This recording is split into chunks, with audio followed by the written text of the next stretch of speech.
Hello, my name is Ryan Mosser. That is one of my best friends, David Cahoon. And this is the Commisssioners Couch Fantasy Football Podcast. Welcome back, everyone. Not just to another Thursday, not just to another off-season episode, but to episodes, this actually, David, our episode 16 of our show totally. 16 episodes. That's crazy. A full year building, this thing from the ground up. And, now here we are deep into season 2. And, the energy around this draft cycle is already on a completely different level. The last 2 weeks, we've been living in the quarterback world, grinding through the 2026 class, breaking down traits, archetypes, mechanics, processing, all of it, And if you missed those first 2 episodes of season 2, do yourself a favor and go back. We broke down 12 total quarterback prospects, including Fernando Mendoza, Carson Beck, Cole Payton, Taylor Green, Garrett Nussmeier, Ty Simpson, Drew Aller, Diego Pavia, Bayron Morton, Kevin Jennings, Sawyer Robinson, and Connor Wegman. Those shows laid the foundation for everything we're doing this offseason. My rubric, my grading scale, the philosophy, the structure, it all starts there. So go check those out. But today, this is where things get fun, Dave. Because this week we're shifting gears and diving into the, my absolute favorite position groups in any draft class, the wide receivers. And dare I say, the most important position for fantasy football. This is going to be the one where you play the most players and they fill up most of your team roster. So let me tell you right now, this 2026 group is absolutely loaded. It's explosive, it's versatile, it's deep, and it has a little bit of everything. Separators, technicians, vertical threats, ball winners, yak monsters, and guys who can tilt the geometry of the field. The second they touch the football. This is the part of the draft cycle where excitement really kicks off for me, kicks it in gear. Quarterbacks are, the heartbeat of class, sure, but the wide receivers are the soul. They're the playmakers, they're the guys who change fantasy leagues, change offenses, and change the way we talked about the draft class, And today we're starting with 6 of the most intriguing names in the entire group of the 2026 NFL draft. Carnell Tate, the wide receiver out of Ohio State, Jordan Tyson, the wide receiver out of Arizona State, Mekhi Lemon, wide receiver out of USC, Denzel Boston, the wide receiver out of Washington, Casey Concepcion out of Texas A&M, and Chris Brazel, the wide receiver out of Tennessee. 6 different styles, 6 different roles, 6 different developmental arcs, 6 players who bring all something unique to the table. So settle in, grab a drink, get comfortable on the Commissioner's Couch, because episode 16 is officially underway and it's time to talk wide receivers. Let's go. Real quick, as always, we are brought to you by the Inside Edge Network at Inside Edge Net, and also Alley Rose Fragrances. Our network sponsor for Inside Edge Network is Alley Rose Fragrances. Discover Alley Rose collections of handcrafted candles and body mist made with clean, minimal ingredients. Every product is thoughtfully created in small batches, free from harmful toxins for mindful everyday indulgence. Head over to AlleyRoseFragrances.com right now in order to order and use the special promo code Inside Edge 20, capital I, capital E, Inside Edge 20 to receive a special discount. We're also brought to you by Monster Moments Photography. They are a husband and wife wedding photography team based out of Cleveland who specialize in providing the best wedding photos in Northeast Ohio. Check out their website. My website is my company at monstermomentsphotography.com. I just said my last name wrong. That's embarrassing. That's MOSSOR momentsphotography.com. Hate it when that happens. I know. How you doing, buddy? Dude, I'm good. I've had a long week, but I've been looking forward to this podcast. As you can see around, I have a new setup, so you're not seeing the full basement. You're seeing a little bit more compact corner. I have the best wife in the world. She set this up for me. Debatable. I have the best wife in the world. I don't know about that. No, Hallie's great, but Sarah really just, she went above and beyond to just completely surprise me with this new desk and setup down here in the basement for me while I was gone on a work trip all weekend. So shout out to Sarah. Thank you to Sarah, because that was amazing. Real quickly though, before we jump in, I do have to say I'm really excited about wide receivers. As I mentioned earlier, the wide receiver is one of the most important positions for fantasy football. If you're planning on winning any league, whether it be dynasty, redraft league, guillotine leagues, you have to have a dominant wide receiver. Absolutely. Even in the NFL, the Seahawks would not have been able to win the Super Bowl without a stud wide receiver in Jackson Smith-Njigba. So you need to have wide receivers that are playmakers, going to score you a lot of touchdowns, and just be extremely, extremely good in the passing game. And so I think that's a big reason why we're doing this, is because we want to help you win in your leagues. And getting a good advantage is getting good rookie wide receivers. You can get them later on in drafts. You don't have to reach for them. Sometimes they fall to you. And they can really provide a lot of value to your team as you're trying to compete to go win championships. And if you have a little bit of scouting like we're going to do today, it can really help you set yourself up to win those championships all the way in December. So yeah, and specifically in Dynasty as well, for Dynasty. Oh, Fantasy. I mean, you have rookie drafts every year for a reason. So if you can get an edge on your league mates by listening to us, why wouldn't you? Yeah. Yeah. So, as we shift into, the next phase of the offseason, it's worth taking a moment to look back at where we've been. I mentioned a little bit, the first 2 episodes of season 2 were all about quarterbacks, 12 passers, 12 different styles, and, full breakdowns of how, we evaluate the most important position in football. Those episodes, set the tone for the structure and detail we're bringing to this entire draft cycle. So if you haven't listened to them, they're going to be a great place to start. Go back and listen to those. I can't stress that enough. But now we get to turn the page to a position group that brings a completely different style of excitement. Wide receivers shape the identity of the draft class. They define spacing, they dictate matchups, and change the way that offenses function. This 2026 group is the kind of variety that, an upside that, makes the evaluation process genuinely fun. It's fun to watch tapes for wide receivers. You get polished route runners, explosive playmakers, physical boundary threats, versatile hybrids. You can line up anywhere. It's a class built on diversity and skill sets, and that's exactly why it's so intriguing to me personally. Before we start breaking down the individual players, it's important to talk about how I evaluate this position, because I cannot talk today, David. My wide receiver rankings aren't built on production or hype or recruiting pedigree. They're built on something more complex than that. As many of our listeners know, for those of who are new here, though, I have been building and developing an algorithm, weighting grading scale that I've been using as I'm watching the film of these prospects to help me rank them as I go. A full scouting rubric I've developed over years of studying, what traits I think actually, translate to the NFL for these positions, specifically today, receiver. My system, looks at how a receiver separates, how they finish plays, how their athletic trait shows up on tape, how they process coverages, how they handle physicality, and how their role in the college projects to the NFL offense. Every category has layers, every trait has context, and every evaluation is tied to what wins on Sundays, not what fills up, the college stat sheet. It's not a mock draft. It's not a projection of where, players will be selected or how teams might value them. Draft stock is influenced, obviously, as we know, by interviews, medical scheme fits, market perception. My system is focused solely on the tape, on the traits that matter, on the rules that translate, the skill sets that hold up against NFL competition. Sometimes that lines up with consensus, sometimes it doesn't, and that's intentional. The goal isn't to echo the same rankings as everyone else. The goal is to build a consistent, repeatable process that identifies who can actually play in the next level.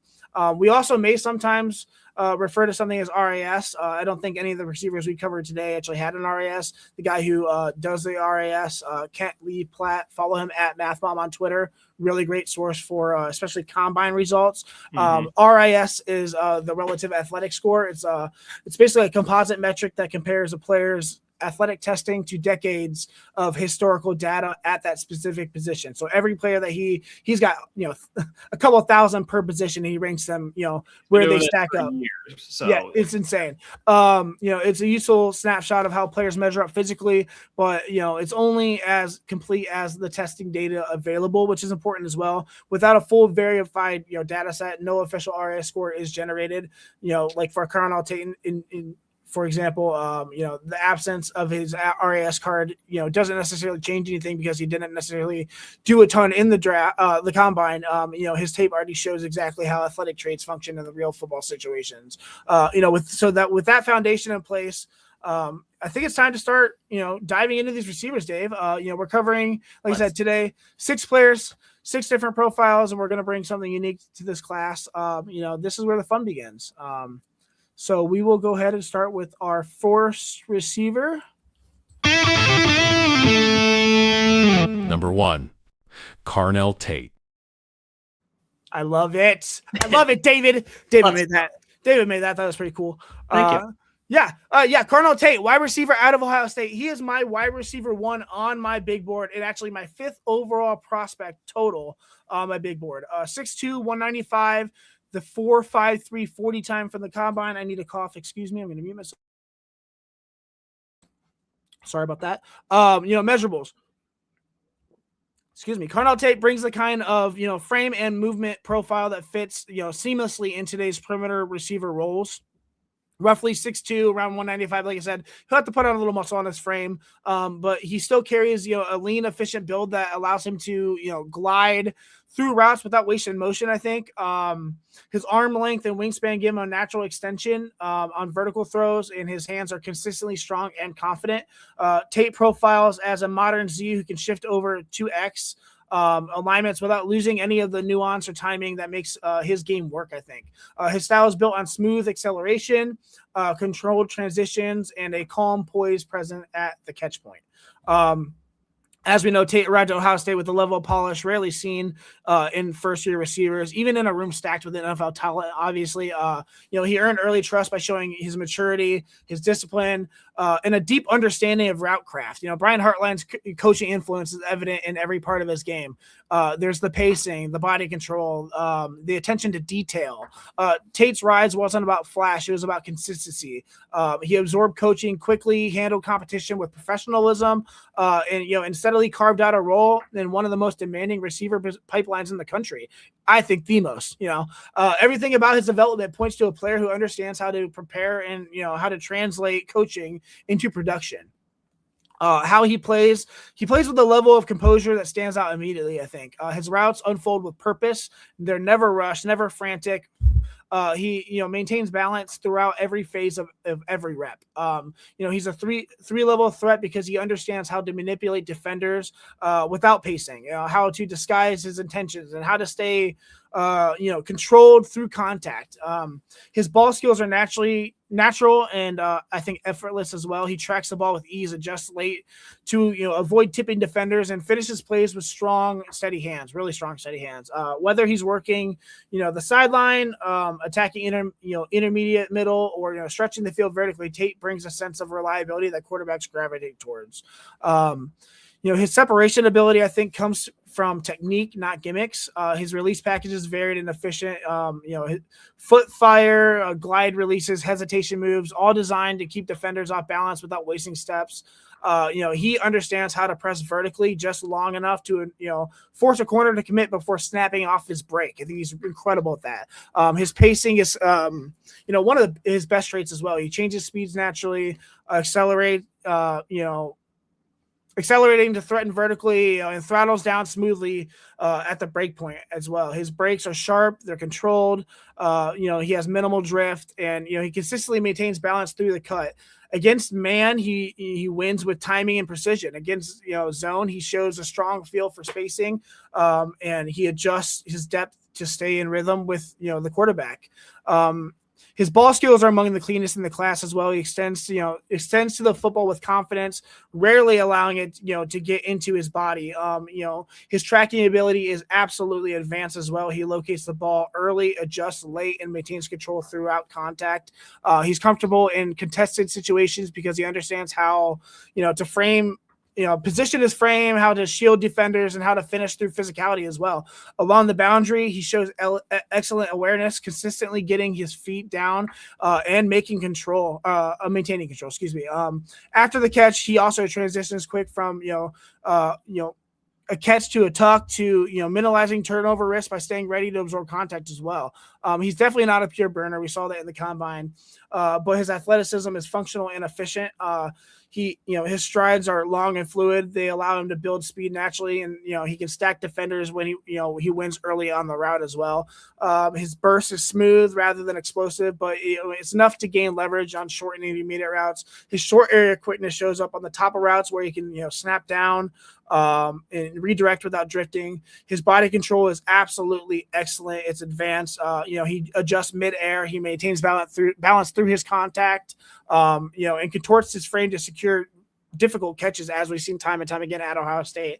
Everything about his movement is controlled and coordinated. for the combine. His combine performance generated more conversation than it should have, I think. Largely, as we know, because of his 40-yard dash time that landed slower than some expected. But the reality, I think, is simple. Evaluating tape expected him to, nobody expected him to be a track star because of his tape. His game has never been built on pure straight line burst. What matters is how his speed plays within the structure of his routes. And, on film, he builds pace, he stacks defenders, and he threatens vertically because of timing, stride efficiency, and, pacing manipulation. His jumps and agility work was solid, aligned, with what he shows on tape. Smooth acceleration, coordinated movement, and, long body control. His on-field drills are clean, showcasing some of the balance and pacing that defined his game. Interviews went well, apparently, reportedly, with teams noting he is very mature, and he has a great understanding of route concepts, which I think, Brian Hartline is going to have every single dude in that receiver room ready to go when it comes to understanding the route concepts. He does not have an RAS, as I stated, because he did not do all the drills. I think he projects as a polished, reliable perimeter receiver who can step in the NFL offense early and contribute immediately. I think his game translates because it's built on traits that hold up against NFL competition. Like I said, pacing, body control, ball skills, advanced understanding of leverage. He fits cleanly into timing-based systems, layered route concepts, and offenses that value receivers who can win at all three levels. While he may not be the fastest guy on the field, definitely not in this class.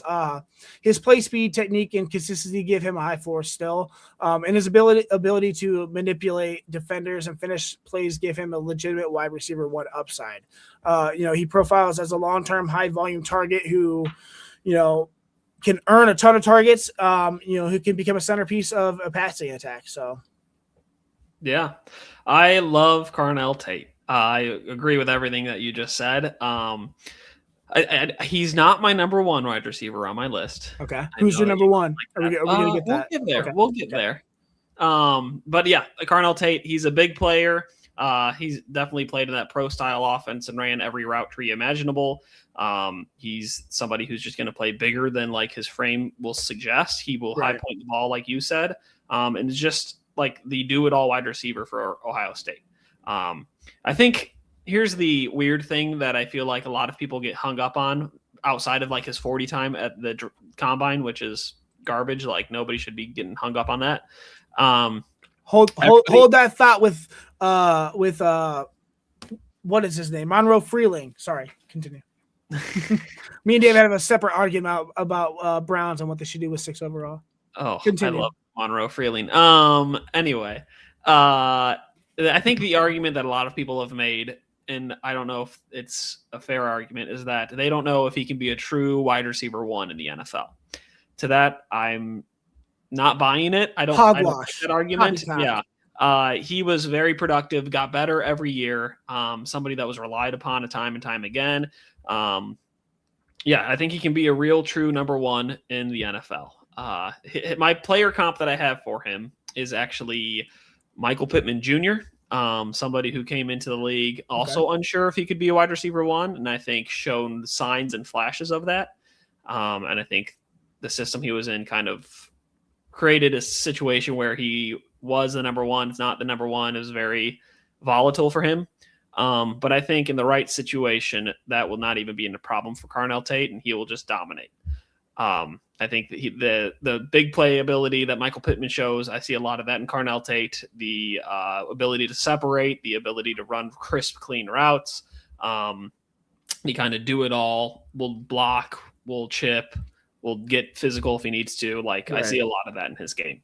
And so the ideal landing spot, I think, for him for fantasy football is probably going to be something Mosser will either love or hate. I'm probably going to hate it. I can tell. Go ahead. Oh, we're going to see. My ideal landing spot for him is the Washington Commanders. Love it. I knew you were going to love it. I love it, actually. I knew it. Pick. So in that offense, you think they've got an aging Terry McLaurin, also from Ohio State. They have Jaden Daniels coming off of a brutal injury-ridden second season as a young quarterback. So there's going to want to get some more pass catchers and playmakers for him. Right. And if Carnell Tate is sitting there at number 7 and the Browns pass on him and the Giants pass on him, the Titans pass on him, like they should snag him up in an instant. That would be so dynamic for their passing game. It would be so dynamic for their young quarterback who's still developing and growing. And I think would be just be an immediate day one starter that would just help bolster that offense and make them contenders again. So I think that would be great. It would also be a huge landing spot for fantasy purposes. He would be an immediate starter day one for fantasy football. In dynasty leagues, he would be an immediate, like, gotta have this guy, get him on your team.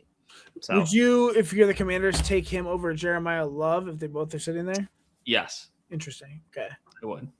Even though their running game was clearly flawed last year with Bill Krasky Merritt. Yeah, I would. Austin Eckler hurt. And okay. Yeah, I think I would, because I think you can still find some sneaky value of running back later in the draft. Right. And I think we'll get into some of those guys, but later on. Not nearly as deep as wide receiver. But definitely, not as deep as wide receiver, and definitely won't be as talented as a Jeremiah Love. But I do think that a Carnell Tate will be more impactful day one for a team that wants to get back to competing for Super Bowls again, more so than a Jeremiah Love would. I think a Jeremiah Love would help a team like the Chiefs. Well, yeah, that's my dream landing spot. Because that's like their one missing piece. Whereas I think the Commanders can still kind of patchwork that running back room, but I think adding an immediate playmaker wide receiver like Carnell Tate would be way more impactful. Fair enough. Yeah. Fair enough.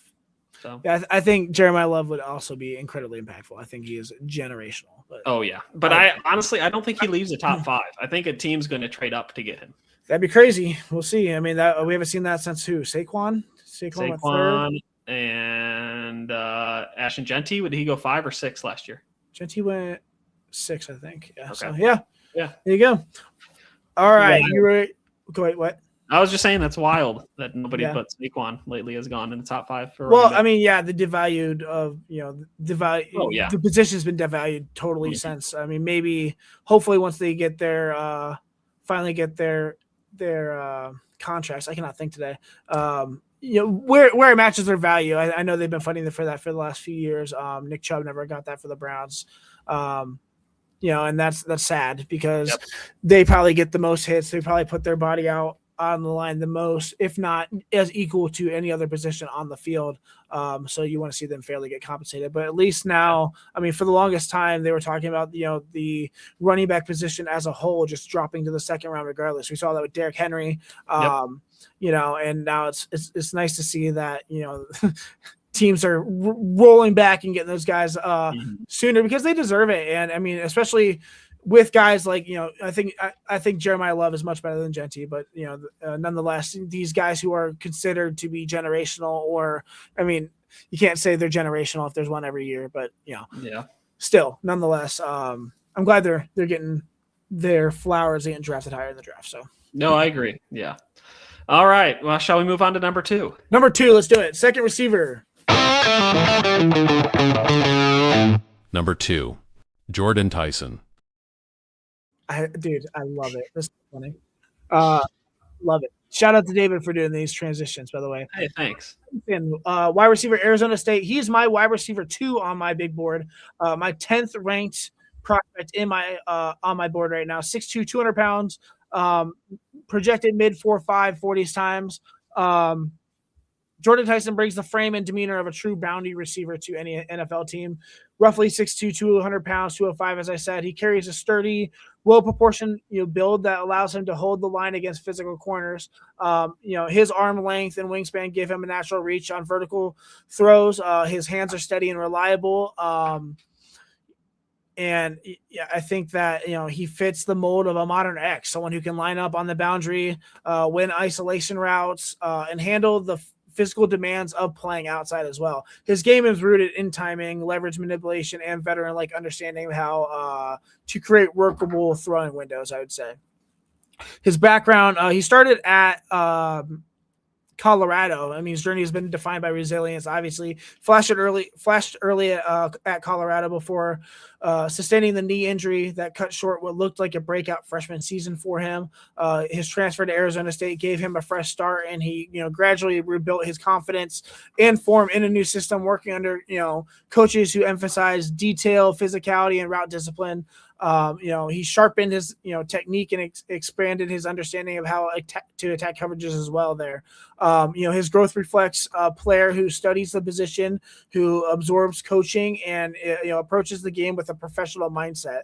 By the time he hit the draft cycle, he had established himself as one of the most refined receivers in this class, I would say. He plays with a controlled, deliberate style that allows him to dictate the pace of the rep. He's not a receiver who relies on overwhelming athleticism. He wins with timing, precision, and advanced feel for leverage as well. His routes unfold with clarity. He understands how to set up defenders and how to disguise his intentions and how to stay balanced through transitions as well. His ball skills are a major strength. He tracks the ball naturally, adjusts late to avoid tipping defenders, just as Cardinal Tate did as well. And finishes plays with strong, confident hands as well. These top two guys are fantastic on the outside.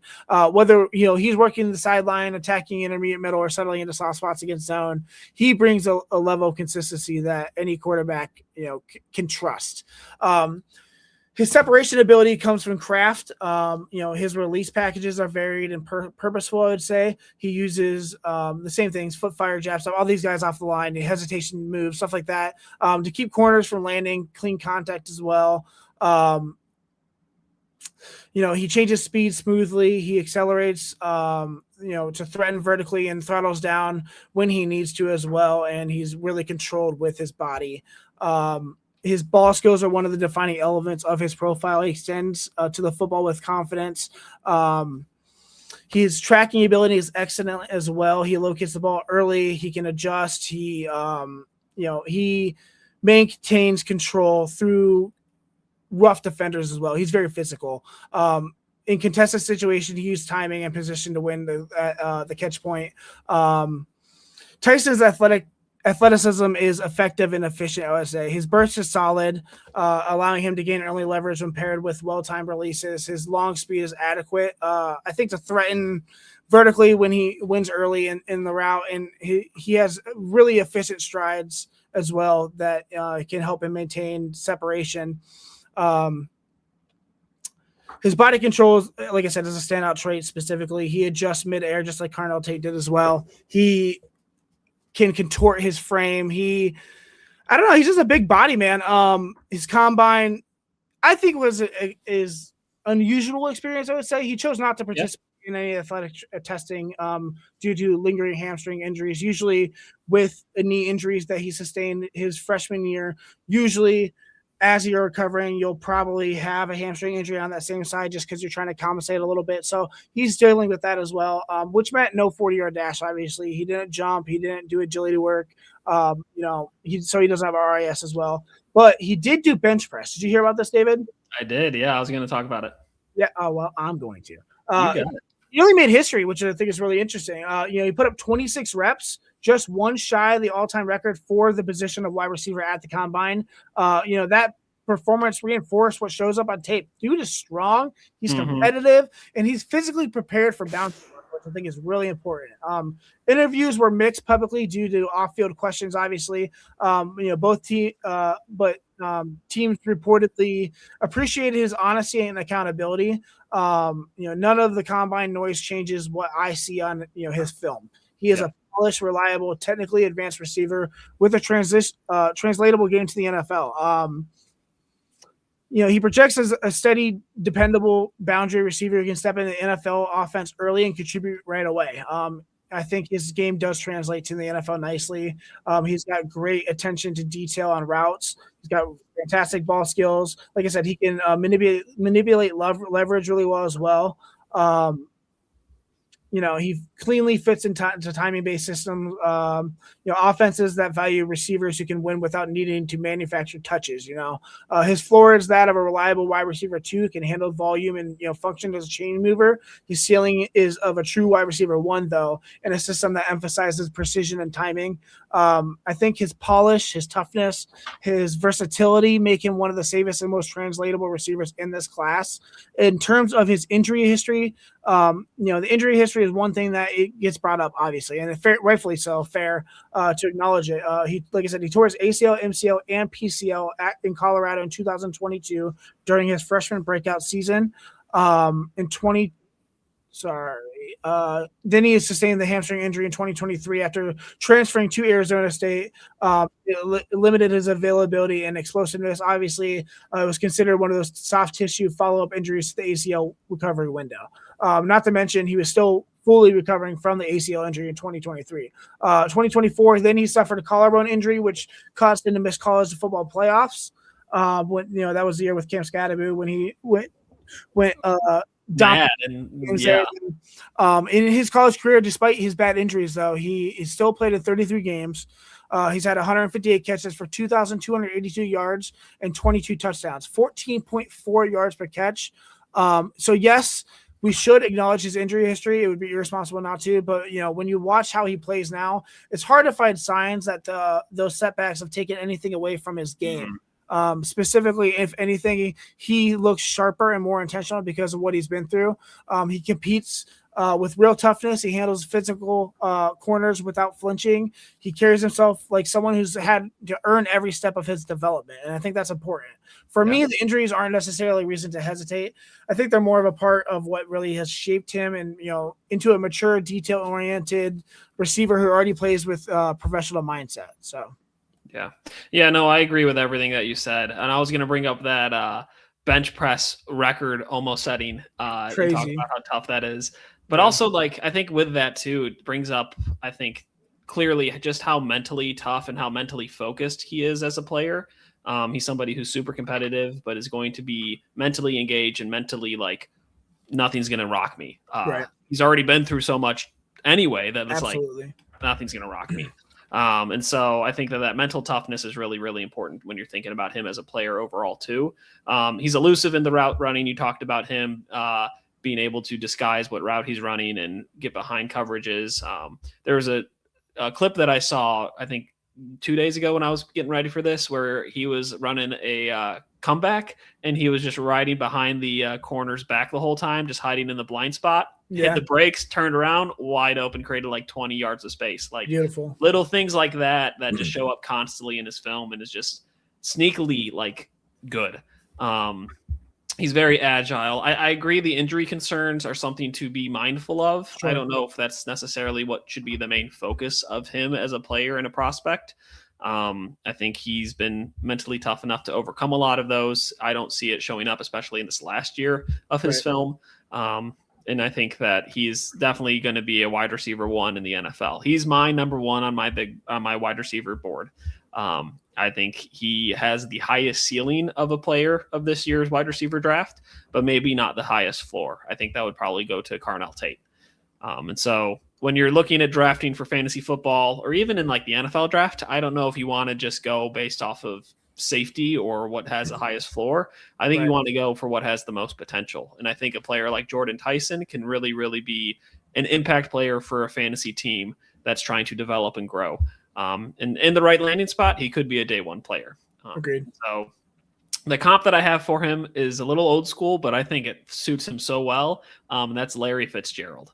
You talk about somebody who's mentally tough, somebody who's really good at sneakily running and getting open in coverages, reading those zone coverages and getting open, sneakily agile. Like when you think of Larry, you don't think of somebody who's going to juke you out of your shoes, but somebody who's going to run really crisp, clean routes to create that separation. And I think that shows up a lot in Jordan's tape. So my ideal landing spot for him is actually the Cleveland Browns. I would love to see him come to Cleveland. I think our offense has honestly never had a weapon like him on our team. Going back all the way back to 1990. Josh Gordon was good. I don't know if generational. Josh Gordon was generational. Back-to-back over 200-yard games. NFL record. Get out of here. I He like just liked the weed too much. He liked smoking the weed. So yeah, I think he would be a day one impact player for offense like the Cleveland Browns, who's clearly needing some help at the wide receiver position. And would you, if you're the Browns, take him at 6? That's a great question. Or would you trade back and hopefully he's there? So that's the thing. I think I would trade back, hope that he's there. I also think there's a chance he could show up at 24. I think a lot of the injury concerns, a lot of the issues that came up at the combine for him, I feel like a lot of that's kind of hitting his draft stock, and I don't know if that's fair to him, but if he's there at 24 for the Browns, I would absolutely love that. Well, I think everyone would be. Yes. And so I think there is a little bit of dip in his draft stock value right now, and I'm sure that'll probably go back up. I hate the combine just because, I mean, realistically, you already know what you have in a prospect with the tape. And man, I love you with the Monroe Freeling thing. Like this guy should be a early second round, maybe late first round offensive tackle, and you want to take him at 6 because of the combine. I'm gonna take that. I don't know. I agree with you. The combine can get blown out of proportion, but I really like Monroe Freeling's tape, and there's not a lot of stud left tackles specifically in this draft, and so reach for one. I would be fine with that. No, all right. Forget it. We're not here to talk about offensive linemen, David. You're right. We're talking about wide receivers. So Jordan Tyson, draft him. He would be an immediate day one starter for your fantasy team, regardless of what league you're in. So definitely keep him on your radar. Yeah. All right. Let's move on to the receiver 3. Number 3. Number 3, Mekhi Lemon. I like the different guitar riff every single time, too. Thank you. Hilarious. I was trying to mix it up. All right, Mekhi Lemon, wide receiver out of USC. He's my wide receiver 3 on my board. He's my 32nd overall prospect on my big board currently. 5'11", 185, projected mid 4.5 40 time as well. He brings a compact, springy frame built for movement-based roles. Like I said, 5'11", 185. He fits the profile of a modern slot Z hybrid who wins with suddenness. I had a lisp there. Balance and the ability to manipulate space. His arm length and wingspans, they're serviceable for his size for sure. And his hands show the kind of consistency that you want from a high volume receiver. I lost my place. There we are. Sorry. His archetype is built around controlled quickness. He's a receiver who can uncover in tight quarters, threaten horizontally. He can separate without relying on size or overwhelming top end speed as well. He is a guy who entered at USC as one of the most versatile athletes in the country, having played both receiver and DB at a high level in high school. That two-way experience sharpened his understanding of leverage, route cues, and how defenders react to movement. Once he transitioned fully to offense, his instincts, adaptability, and the feel for spacing became very clear strengths. Coaches consistently praise his competitiveness, his willingness to handle very gritty assignments inside, and his ability to stay on schedule within the structure of the offense. His development reflects a player who sees the field with clarity and plays with a natural sense of timing. Mekhi Lemon, his game is built on instincts and rhythm. He has an innate sense to, for where space is and, going to, open and, how to manipulate defenders, to create space. His pacing is one of his best traits. He changes speeds without losing balance, glides into breaks with control, and snaps off routes with precision. You mentioned like Jordan Tyson, how he stopped and turned like this. It's every single route with them. He's the type of receiver who always seems to be available, even in congested areas, because he understands how to work leverage and stay friendly to a quarterback. His ball skills are steady and composed. He's a guy who can track the ball as well cleanly. He obviously, was it I'm blanking, the award for best receiver college football, the Blitnikoff, is it? Yeah, I think so. Yeah, he won the receiver bet for best college football receiver last year in 2025. He can adjust late. He rarely lets contact disrupt him as well. After he catches the ball. He's very slippery and very efficient as well. He uses his quick footwork and balance to, turn routine throws into very productive gains. I think he separates through craft and timing personally. His release package is built on quick, efficient footwork that keeps defenders from, landing clean contact on him. He's excellent at disguising his intentions as well. He'll vary his stride. He'll alter his tempo. He'll use subtle head and shoulder cues to force defenders into false steps. His transitions are sharp, they're controlled, allowing him to stay tight to his line and avoid drifting out of breaks. Against man coverage, he wins with suddenness and precision. Against zone, he shows a natural feeling for spacing, consistently settling into windows without drifting or crowding other routes. His ability to uncover quickly makes him a very, very reliable chain mover and a friendly target to the quarterback as well, especially in those windows. He loves to find them. His hands are confident and consistent. He extends naturally, to the football. He doesn't let the ball get to his chest either. He's got great tracking ability. He can locate that ball early and adjust just as much as the other guys as well. He's not necessarily built on jump ball dominance with his size and frame. But I think he compensates with timing, body control, the ability to position, between the defender and the ball. He's going to get the ball regardless. Along the boundary, he shows disciplined footwork and awareness. After the catch, he transitions quickly into a runner, and he can protect the ball, staying balanced through contact as well. I think his athleticism shows up in short areas. His burst is sharp. That allows him to win early in routes and gain leverage incredibly quickly.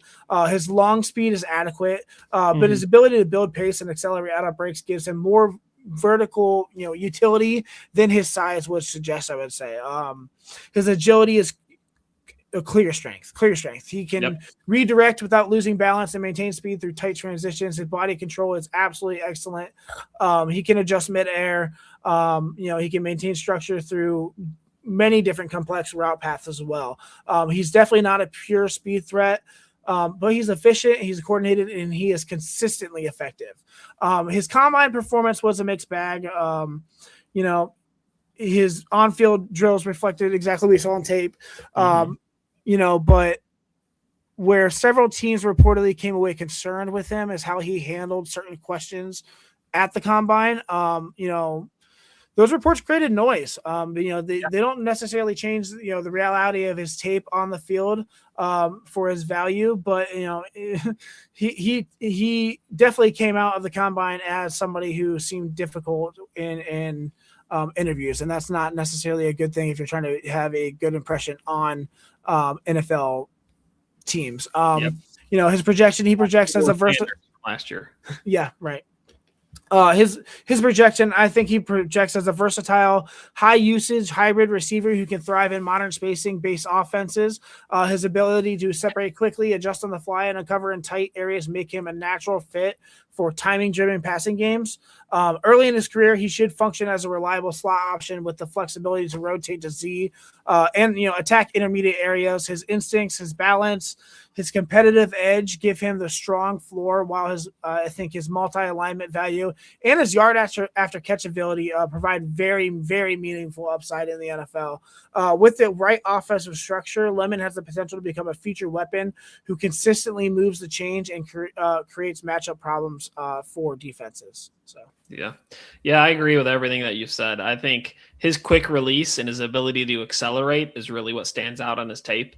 I think that's what really has created so much separation for him, and ability to catch the ball on those quick releases, those quick slants, those quick curls, those quick posts, stuff like that.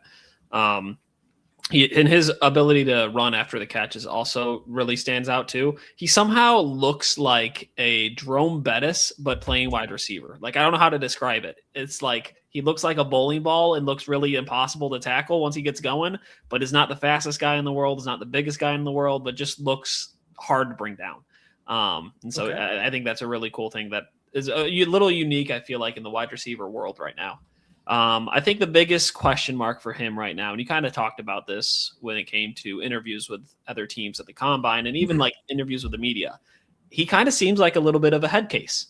Yeah, but that comes with the position too. So honestly, yes, but I don't know. He just seemed to come off a little bit like, oh, is this guy gonna like crash out on us at some point during the game? I don't know. Right.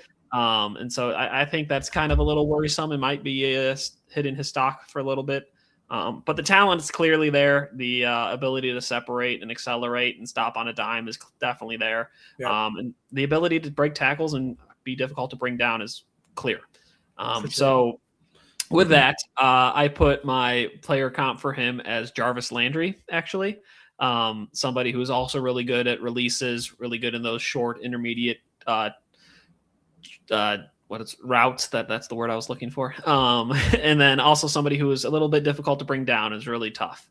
I think the ideal landing spot for him, both with just culture, but also for fantasy football wise, would be the Pittsburgh Steelers. Obviously they have DK Metcalf as their wide receiver 1, but if you can bring in somebody like a Makai Lemon to kind of be that quick, more intermediate short route person that can catch the ball and move the chains for them, I think that would be really ideal for that offense and really ideal for Makai Lemon as well as a landing spot. I also feel like he kind of fits in that culture of wide receivers with head cases. You talk about Chase Claypool, yep. Antonio Brown, even Emmanuel Sanders back in the day. Like, they've had all these wide receivers who seem to crash out at some point in the NFL. And so I think that they could be a really good fit, and he could have a really solid career in there at the Pittsburgh Steelers. But you just got to watch and see how that head of his stays on. And if they can like keep his head on straight and keep him engaged, and maybe he moves on like a George Pickens does eventually in the NFL. But I think the talent's clearly George there. Pickens. Another head case, right? On the Steelers. On the Steelers. Yes. And so I think that would be an ideal landing spot for both like culture, but also fantasy, because they need somebody to help that wide receiver room. Yeah. I would hate it as a Browns fan, but fantasy wise, I think it would be a good landing spot. Yeah. We got to separate our fandom in the NFL with fantasy though. So that's true. All right, let's move on. We are pushing time here already. All right. Number 4. 4. Yep.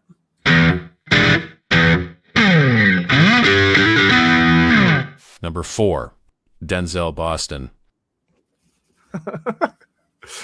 I love it. I do too. I think it's great. Yes, Denzel Boston, wide receiver out of Washington. My wide receiver 6, my 36 overall prospects, 6'3", 208 pounds, projected mid 4.40 time. Yeah, Denzel Boston brings the kind of frame that immediately signals perimeter upside. Like I said, 6'3", 208. He has long arms. He has a wide catch radius. He has the type of stride length that naturally stretches defenses vertically for sure. His build fits modern ZX hybrid mold. A boundary receiver who can stretch the field, uncover on deep intermediate concepts, and finish plays above the rim as well. Denzel Boston style leans on smooth acceleration, being efficient in his stride, maintaining balance all the way throughout the entire play. I think that gives him a profile that translates cleanly to the NFL for sure. He arrived at Washington as a tall, multi-sport athlete with basketball background that sharpened his timing, elevation, and spatial awareness. Over time, he developed into one of the Huskies' most dependable perimeter options, earning praise for his maturity, steady work habits, and the ability to raise the moment in high-leverage situations. His growth reflects a player who has steadily refined his pacing, sharpened his route detail, and learned how to maximize his length without sacrificing fluidity, which I think is important. His coaches consistently highlight his, calm demeanor, reliability, things like that, traits that, show up repeatedly on film as well. He plays with a smooth gliding style that makes everything look controlled and intentional. He builds speed gradually but effectively. He has got long strides that eat cushion and force corners into recovery mode pretty quick. He's got a great ability to track the football. It's one of his defining traits. He locates it early. He can adjust. He can finish, within or outside of his framework with ease. And he, when he wins early in the route, he can stack defenders cleanly and becomes a trustworthy target for quarterbacks, specifically on deep and intermediate concepts. his game is rooted in pacing and timing, and understanding how to use his size to create separation without relying on twitch or jitter and just going up and getting that ball. He separates through rhythm and stride manipulation. His release package is functional, I noticed, not flashy, but effective because he understands how to stay patient, avoid giving defenders a clean strike point, I think. And that can work for him into leverage as well. Once into his stem, he uses his length to shield defenders and maintain his line.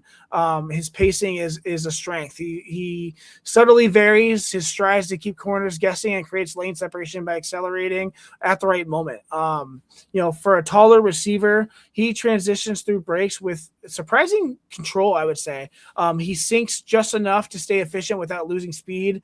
Against zone, he shows a strong sense of spacing, consistently presents a large quarterback-friendly target as well. His ball skills are a major selling point, I think. He extends confidently to the football. He, rarely allowing it to drift into his body, just like the other guys. These top guys, it's all the same thing. They all have fantastic hands. They're always going to catch with their hands. They're never doing body catches. That's what we want in an NFL prospect. His tracking ability is natural.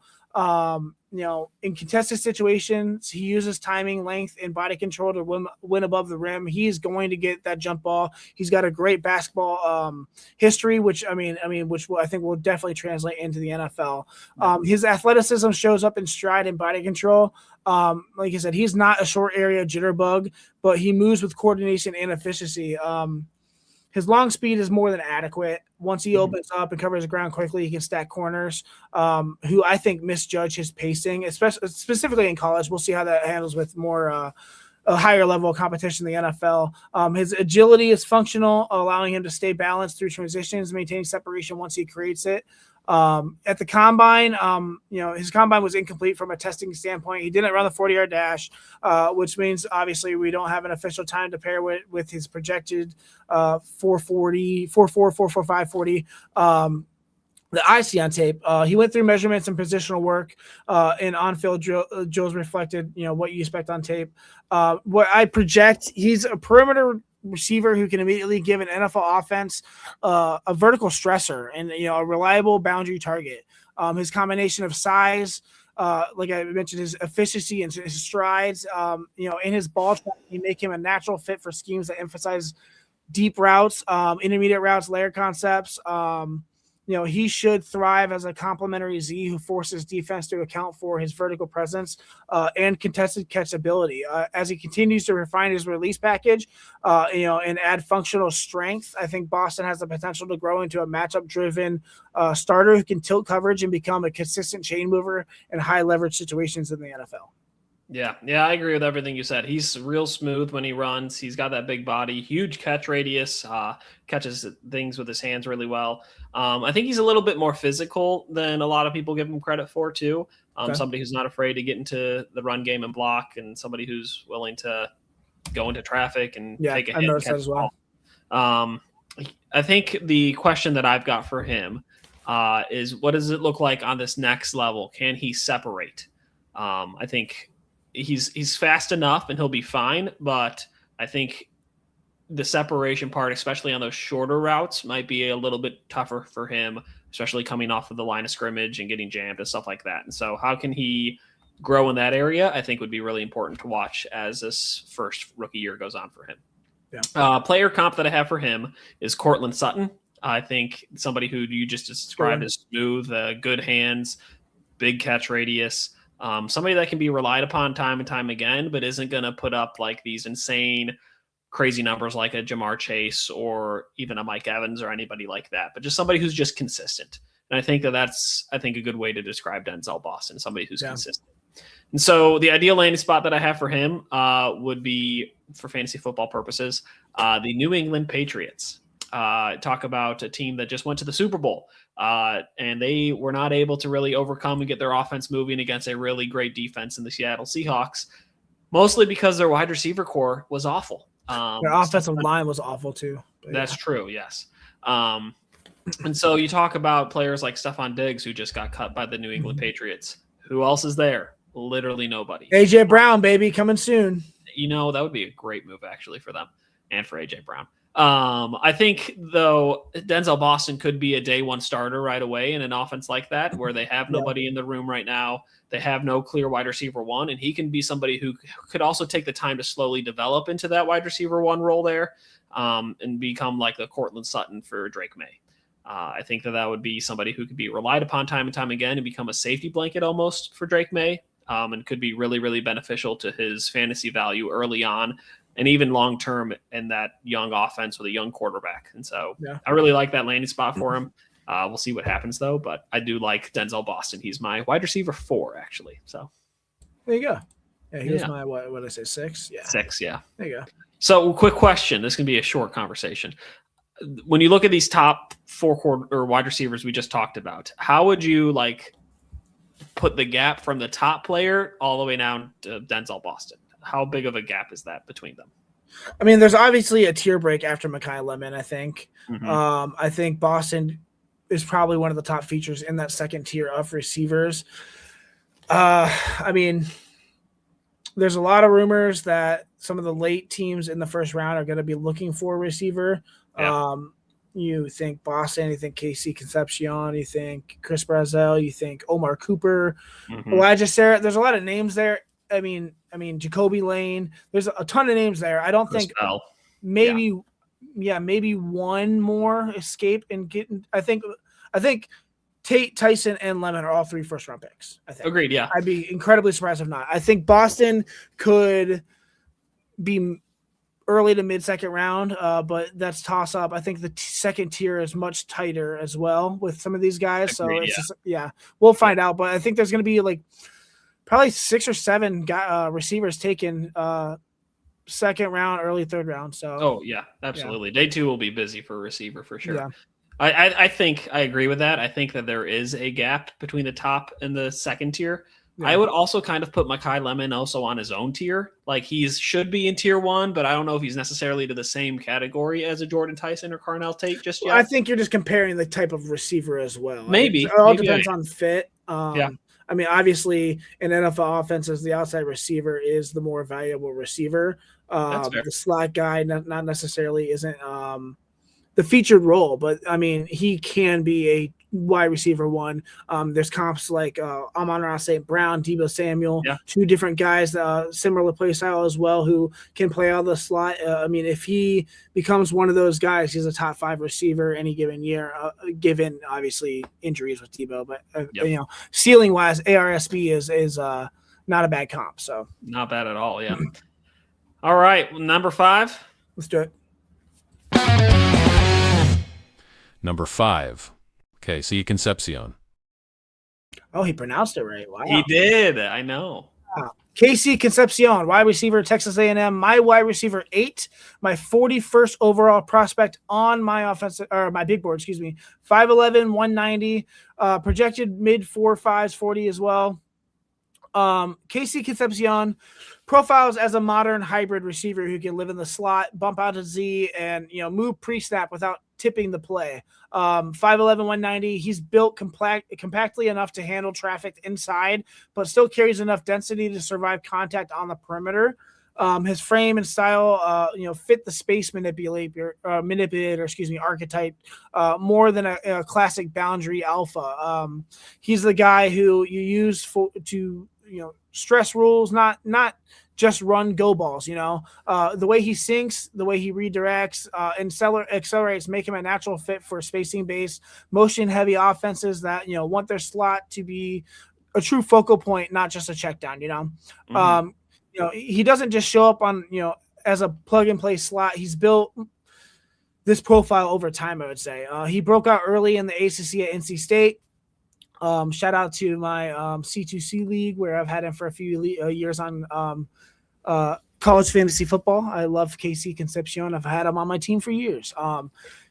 maybe we'll get into those one day for CTCs, but nonetheless, he took on a bigger stage when he moved from over to Texas A&M from NC State, and he never looked out of place, and that's important. That multi-stop journey plus his background as a high school quarterback, and multi-position athlete shows up in how he sees the field, how he understands coverage structure, route timing, and how his routes fit the bigger picture. I'd say his coaches have raved about his willingness to take over and take on whatever role is needed. If they want him to be the motion guy, he's the motion guy. The slot volume target, you got it.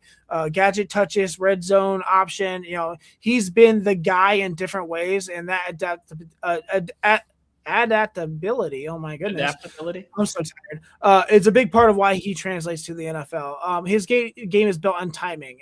It's built on feel, the ability to consistently shake loose. He's not winning because he's the biggest or the fastest. He's winning because defenders rarely get a clean beat on him, I would say. He changes pace mid-route, alters his stride length, uses subtle head and shoulder fakes to tilt leverage before snapping out of breaks, just like Mekhi Lemon. A lot of these slot guys, real jukey, real quick. Not me. That was so slow. When the quarterback needs someone to uncover late, in the down, he's that outlet that has a knack for flashing open right as the play is about to die, and making that play, becoming a reliable slot option. He's comfortable working underneath on crossers, on option routes, and then turning those short throws into chain moving gains. With the ball in the air, he is composed. He can track it cleanly. He's not a jump ball specialist, but he doesn't have to be. He wins by getting there first. He can position his body very well, split the defender in the ball just as Mekhi Lemon could. And he's got really good hands too, very strong hands. After the catch, he's a decisive one cut. He can get vertical. He can squeeze every yard out of every single every single rep. And I think that's important. There's very little wasted motion when he plays. When you're looking for, a how-to clinic on creating space without elite size, his tape is a good place to start. His release game is built on quick, efficient feet, and an absolute clear plan. He knows what he's going to do every single time. Against soft, or off coverage, he'll jab, he'll hesitate, or tempo his release just enough to force the corner to declare, then slip into the blind spot right at the last second and make a play. He doesn't need a ton of runway to win either. His short area quickness lets him win the first two steps of route and immediately put the defender in recovery mode as well. His hands are a strength, I would say. He extends the ball. He can pluck it away from his frame just as the other guys. He's got really good hands. I don't know. Contact doesn't rattle him either. He's got a decent frame where he'll take a hit and still finish the catch. On the move, he's comfortable adjusting to throws that are slightly behind or out in front as well. He does a nice job of protecting himself while still finishing those kind of plays. The boundary, he's more precise than flashy. His footwork is great. He knows where he needs to be every single time. He's going to position himself between the ball and the defender. On tape, he wins in short area juice and fluid movement more than raw long speed. His first step is lively, and he gets into routes with urgency. In tight spaces, he can stop, he can start, he can redirect without losing his base, which is exactly what you want in a hybrid, slot Z hybrid player. He's flexible through his hips and torso, which show up when he's has to bend routes, adjust to off-target throws as well, or just slip through contact. He's not the kind of athlete who's going to win or wow you with straight line attack time, but he's every bit of his movement skill shows up in football situations. His release, his breaks, his scramble drills, and that yards after catch is awesome as well. At the combine, he showed up. The combine with the same confidence polish that he puts on tape on the field portion, of this week that reflected that as well. He went through the positional drills and looked exactly the player you expect. He didn't complete everything, so obviously he doesn't have an RAS as well. I did want to mention, one of the most meaningful moments of the week came during his media session specifically. Did you see that? You did see it? Okay. Yeah, I did. Yeah, he opened up about his lifelong speech impediment, and the way that he addressed it, resonated with a lot of people. He didn't hide from it. He didn't try to gloss over it. He owned it, he talked about how it shaped him and how he's learned to work through it and how he's never stopped him from, competing at the highest level. And, that honestly earned him a lot of respect throughout the NFL community. And it gave, teams a clear look at his maturity and self-awareness that he brings to the table. I think that is an important note as well. Yeah. In terms of his processing, you can feel the quarterback background and how he plays. He understands where the voids are, how rotational changes, his route, and when to adjust depth to stay in phase with the quarterback. In option-based concepts, he consistently makes right choices. Sit versus zone, continue versus man, break away from leverage instead of running himself into coverage. When the play breaks down, he doesn't wander either. He works into straight lines. He'll find grass. He's going to find the hole. He's going to give the quarterback a clean, defined throw every single time. He's looking to get open, and he is shifty enough to do it. From an alignment standpoint, he's a coordinator's toy box. Slot, Z, reduce splits, motion across the formation. He's comfortable doing it all. You can build RPOs, choice routes, jet motion, traditional route concepts around him without asking him to be something he is not. That versatility is a big, big part of his value. For a receiver who's not built like a classic outside enforcer, Casey Concepcion plays with the real edge. He's willing to, go over the middle. He doesn't flinch at contact. He'll fight for extra yards after the catch. As a blocker, he's engaged. He'll square up. He's got his hands aside. He stays attached long enough, to spring a teammate. He's not going to ragdoll corners by any means, but he's absolutely not a liability in the run game, which is another part of his game that's awesome. I think there's also a clear chip on the shoulder vibe in how he plays. He carries himself like someone who's heard, every size and speed critique, and has decided to answer it with consistency and effort. That shows up in high leverage moments, third downs, red zone, scramble situations, where he repeatedly finds ways to become available. I think Casey Concepcion projects as a day one contributor in the NFL offense that values spacing, timing, and multi-alignment usage. Early in his career, he profiles as a high-volume slot Z hybrid who can keep drives alive, function as a motion stressor, and give a quarterback a reliable answer when the first read isn't there. As his route pacing continues to sharpen and he adds a bit more functional strength, he has the upside to become one of those, glue receivers who quietly racks up targets and becomes indispensable, to the structure of an offense in the NFL. He's not the prototype boundary alpha, and that's fine. His value is in, how many problems he can solve. Separation, versatility, reliability, and yards after catch specifically. In a league that's increasingly about creating space and punishing coverage, rules, Casey Concepcion fits exactly where the game is going, I think. Yeah, I agree. I love Casey Concepcion's game. I think he looks very smooth, agile, fast. You mentioned his footwork is elite. I think he's probably the best route runner in this draft class for wide receivers. One of them for sure. And I think it showed up in the gauntlet drill on the combine. I don't know if you saw any highlights of that, but he really crushed that drill. And he's just somebody who's great in open space. And so I think he's going to be, as you said, a coordinator's like dream chess piece to use. Get him in open space and watch him make people miss.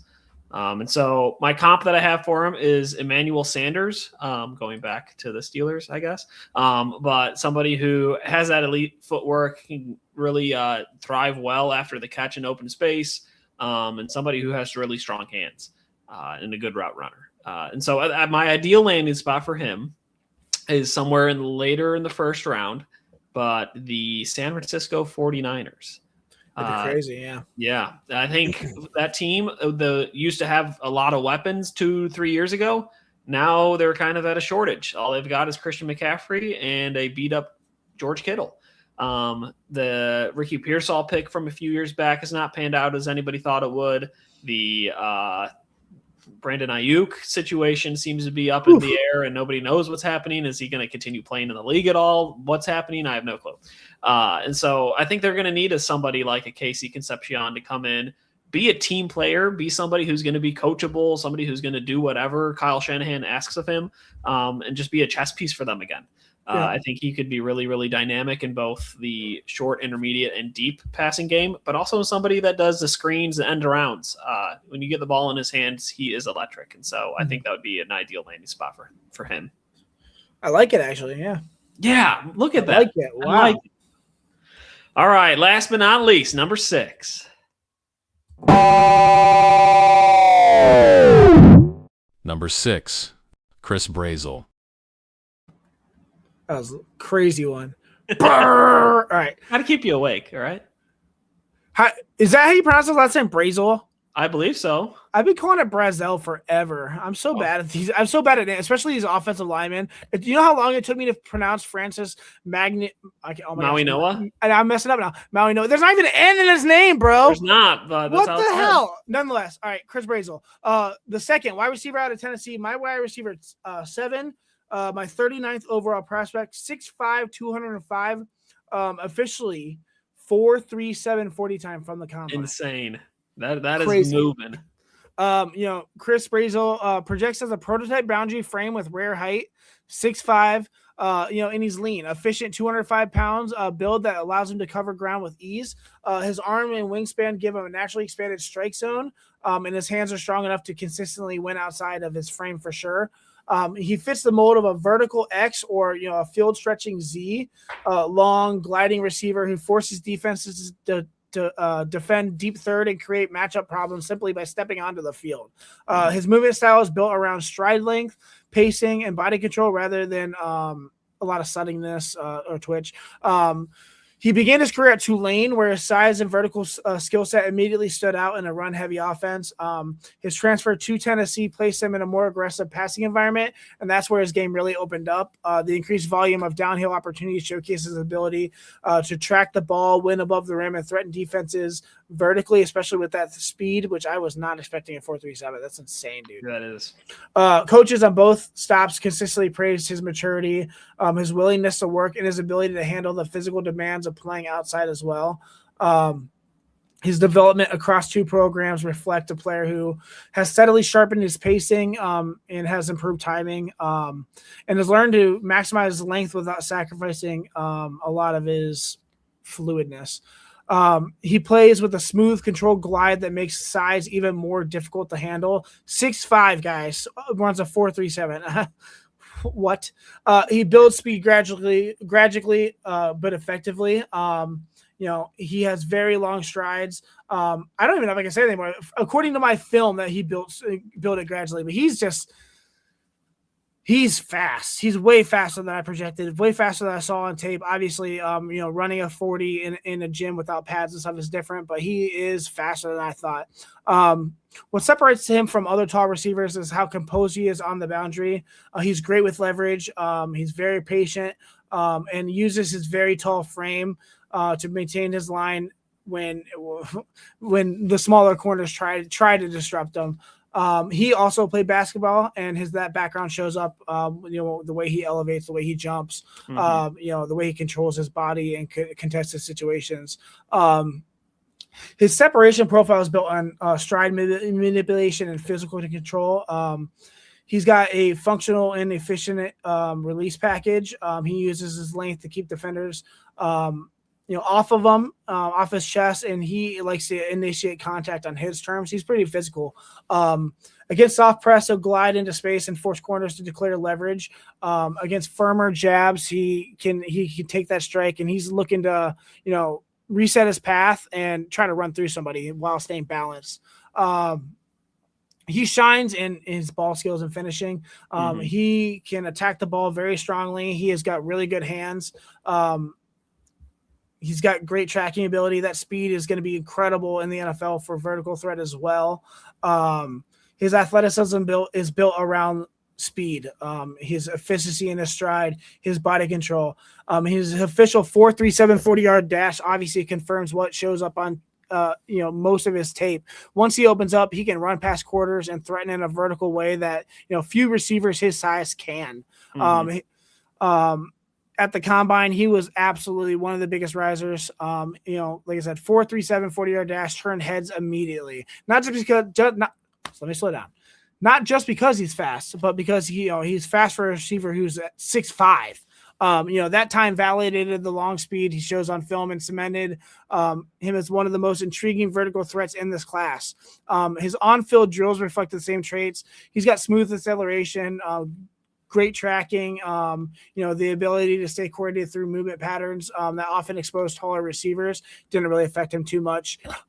He did not log that complete testing profile. He did not, so we don't have an RAS. We'll get into RASs more when we go into running backs probably. But he projects as a perimeter weapon who can immediately influence how defenses align. His size, his ball skills, and his verified speed, not to mention his long speed, make him a natural fit for offensives that want to stretch the field, isolate any receiver on the boundary. He's going to be that guy and create incredible vertical stress as well. Early in his career, he should thrive as a matchup-driven wide receiver 2 who handles deeper intermediate routes, red zone concepts, isolation throws, and deep vertical throws as well. As he continues to refine his release mechanics and his pacing, he has the upside to grow into a true wide receiver 1 caliber threat in the NFL. The kind of receiver who forces defensive coordinators to adjust their coverage and account for him, every single snap. So you're muted, buddy. I am muted. You're right. Yeah, I love everything that you said about him. He's tall. He's fast. That 40 time was insane. But his catch radius is also just massive. Yeah. He's a big player. He plays big. He's not afraid of contact. Like he's really, really, really good. I think the question that I've got for him for that step up to the next level, and especially for fantasy, is can he be somebody that's agile in his route running? Right. He has that speed. He can change pace pretty well too. But I think when it comes to making those sharp turns and those sharp stops on a dime, can he actually bring that up into the next level and really grow in that area? Yeah, I think that'll be a lot to do with coaching. He's got to sink his head. That's a huge frame to try to spring to a stop as well. So. Yep. And so I like him a lot. He's my, I think, wide receiver 7 on my board. So I like him a lot. And I think he has a really high ceiling at the next level. My comp for him is a throwback here of Vincent Jackson, somebody who was also 6'5", ran a 4.40, really became a huge weapon for Tampa Bay back in the early 2000s. Yeah. I think there's a lot of similarities in the way that they play and could be used in a very similar way. My ideal landing spot for him for fantasy football is a team that needs a solid wide receiver 2 after everything that happened this year, and that is the Miami Dolphins. I think that this could be a good pick for them in round 2, somebody who could become a wide receiver 2 for them right behind Jalen Waddle. It could really help that offense really get back on track from where they were last year. You talk about Tyreek Hill leaving, you get another speed guy in that's bigger. That sounds great to me. Sure. I think that could really help him fit really well into fantasy value right away in the early part of the season, and somebody who can continue to grow as the season goes on. And could be a really good, I think, red zone threat, too, for a young QB, whoever's playing there next year. Especially with that basketball background, the jump ball ability. So one thing I did notice about him is effort on plays that are going away from him. If he's blocking away from the play, the effort lacked a little bit in college. I noticed several times on film that, he's just, half-assing blocks or this and that. He's a very physical player when he knows the ball's coming his way or, at least in his direction with another teammate. But, when the ball's going away, I want to see him 100% effort at all times as well. So hopefully that gets coached out of him. Maybe that's just, him thinking he's the man. I don't know, these wide receivers sometimes. But nonetheless, hopefully he gets a little humbled, and I think he's going to have a great ceiling in the NFL. So yeah, I agree. I would love to see it. All right. So before we wrap up here, I do want to bring up something. We've been working really hard to take this podcast to the next level. And so we are finally now up on every platform that you can find podcasts at. And yes. I think you were probably going to talk about that, but I kind of wanted to bring it up because it's really exciting for us. We've really been working and learning and growing. We're working to make this as enjoyable for all of you as we can. And there's 116 of you watching live on a Thursday night in March. Appreciate you guys. Yeah, it's crazy. I'm talking fantasy football in March. Yeah. What? And so, if you guys have the time and are looking to become lifelong fans of us, continue to grow. I think following us on Apple Podcasts, Spotify, Amazon, Audible, really anywhere that you can get your podcasts. We're going to go through them. We got Spotify, Apple Podcasts, YouTube, Amazon Music, iHeartRadio, Player FM, Listen Notes, Podchaser, Boomplay. We're on Facebook. We're on Twitter. Guys, if you're not watching live, I mean, you should be. But if you're not, there's no excuse now. Go on Spotify. Listen to us on 2X. I listen to so many podcasts on 2X all day. I mean, I listen to local radio stations here in Cleveland on 2X through Spotify as well. No excuses. We have great content. Go back, check out our last 2 episodes. Season 2, episode 1 and episode 2, we broke down 6 quarterbacks in this 2026 draft. Each episode, and it's fantastic coverage. Now go on any of those, go ahead in there, go and follow us, give us a 5-star rating, give us a comment. We are working so hard to bring you guys the best content, and we would genuinely appreciate all of the love, man. We really, really would.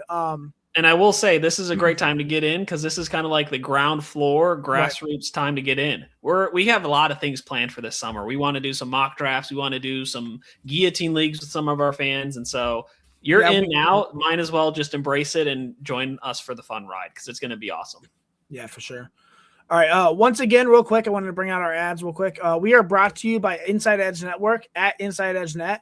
Also, Alley Rose Fragrances. Our network sponsor for the Inside Edge Network is Alley Rose Fragrances. Discover Alley Rose collection of handcrafted candles and body mist made with clean, minimal ingredients. Every product is thoughtfully created in small batches, free from harmful toxins. For mindful everyday indulgence, head over to AlleyRoseFragrances.com right now to order and use the special promo code InsideEdge20, capital I, capital E, InsideEdge20 to receive special discount. Also, we are brought to you by MonsterMomentsPhotography.com. They're a husband and wife wedding photography team based in Cleveland who specialize in providing the best wedding photos in Northeast Ohio. Check out the website at MonsterMomentsPhotography.com. That's MOSSOR, MomentsPhotography.com. All right, that's going to bring week 3, episode 2, our 16th official episode, to a close here on the Commissioner's Couch. Tonight felt different, David, in the best way possible. Stepping out of the quarterback world and into, the wide receiver class opened up an entirely new lane for us. And you can feel it in the flow of the show, the detail, the nuance, the conversations around archetypes, roles, translatable traits. This is exactly why we built this platform. This is why, we do the work. Wide receiver is one of the most diverse, layered, and, scheme-dependent positions in football. Breaking these prospects down, forces you to think about the game in a deeper way. It's not just, who's fast or, who's tall. It's pacing, it's leverage, processing, alignment, versatility, ball skills, and how all that fits into what NFL teams actually run on Sundays. And the fact that so many of you tune in every week and go through this process with us to learn, to challenge, to debate, to grow, that's what makes it so special. The last 2 episodes, we've had over 500 views, which is awesome. 119 live views right now. We're that's going to double or triple here just because we're not our fans aren't watching live doesn't mean they don't enjoy our content. We're really incredibly grateful. We're building something real here. This is not a hot take culture, not surface level draft talk. This is a system, a standard, a place where the work matters and the detail actually means something. And every single week, more and more of you are showing up. You're interacting, supporting, and helping us push this thing forward. We see it, we appreciate it, and we're going to keep matching that energy every single Thursday live at 7:00. A huge thank you to my co-host David Cahoon. Follow him at Twitter, on Twitter at David Cahoon 24. My name is Ryan Mosser. You can follow me on Twitter at DynastyCLE. Make sure you're following the show on all platforms, please. At Commish Couch, and of course, support the network, that makes all this possible. The Inside Edge Network as well. Follow them everywhere at Inside Edge Net. You're already watching us on the Inside Edge Network, some of you. So just go ahead and hit the like button. Please go on our Twitter. We have our link there, and that is connected to our Twitter. There you will find every single streaming platform we are on. Please go to that. Please click whatever you're on and just follow us. Give us a good rating. We would so greatly appreciate it. Push notifications, anything. We would Greatly appreciate it. Next Thursday, we're going to keep the wide receiver train rolling. Another 6 prospects. We're going to go over Barian Brown, the wide receiver at LSU, Jacoby Lane out of USC, Zachariah Branch out of Georgia, Elijah Surratt out of Indiana, Chris Bell out of Louisville, and Omar Cooper out of Indiana. This class is loaded, and we're going to keep, peeling back the layers until, we understand every single angle of it. Season 2 of the Commissioner Couch is moving. The couch is alive, and, we're nowhere near the ceiling of what the show is going to become, but we're going to get there real soon. Thank you guys so much, and we will see you next Thursday live at 7 on the Commissioner's Couch podcast. And now I got to click end stream.